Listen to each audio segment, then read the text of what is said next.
अजित पवार आणि सुनेत्रा पवारांनी आज दगडूशेठ गणपतीचं दर्शन घेऊन लोकसभा निवडणुका चांगल्या वातावरणामध्ये पार पडाव्या यासाठी गणरायाचे आशीर्वाद मागितले। आज सुनेत्रा पवार आपला उमेदवारी अर्ज भरणार आहेत। त्याआधी अजित पवार आणि सुनेत्रा पवार यांनी गणपतीचं दर्शन घेतलं। यावेळी महायुतीचे उमेदवार निवडून जावेत, मोठ्या संख्येनं आणि मोठ्या फरकानं ते निवडून यावेत यासाठी गणपतीकडे साकडं घातलं असं अजित पवारांनी म्हटलं। तर बारामतीतून आपला विजय हा निश्चित असल्याचा विश्वास सुनेत्रा पवार यांनी व्यक्त केला।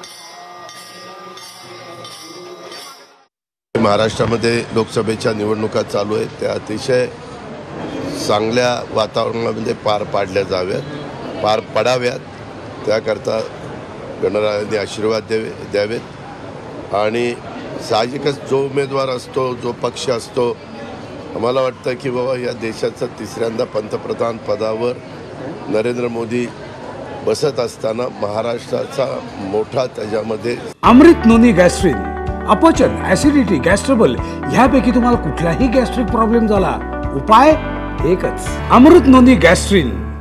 सहभाग राहिला पाहिजे। महाराष्ट्रातनं मोठ्या प्रमाणात महायुतीचे उमेदवार लोकसभेला निवडून जावेत अशा प्रकारचे प्रार्थना देवाला केली। आज मोठा दिवस आहे आणि म्हणूनच आज गणपती बाप्पाचे आशीर्वाद घ्यायला आम्ही दोघंही आलो, आरती केलेली आहे आणि जनसामान्यांची सेवा करण्याची संधी दे आणि मोठा विजय लोकसभेच्या निवडणुकीचा आज अर्ज भरते आणि ह्याच्यामध्ये सगळ्यात मोठा विजय मिळू दे अशी देवाचरणी प्रार्थना केली आहे। सगळीकडे बारामती मतदारसंघामध्ये मी फिरत असताना उत्साह आणि प्रचंड मोठ्या प्रमाणात प्रतिसाद मिळतोय। खूप लोकांच्या जिथे जाईल तिथे मोठ्या प्रमाणात स्वागत होते, त्यामुळे नक्कीच विजय आपला होईल ह्यात शंकाच नाही।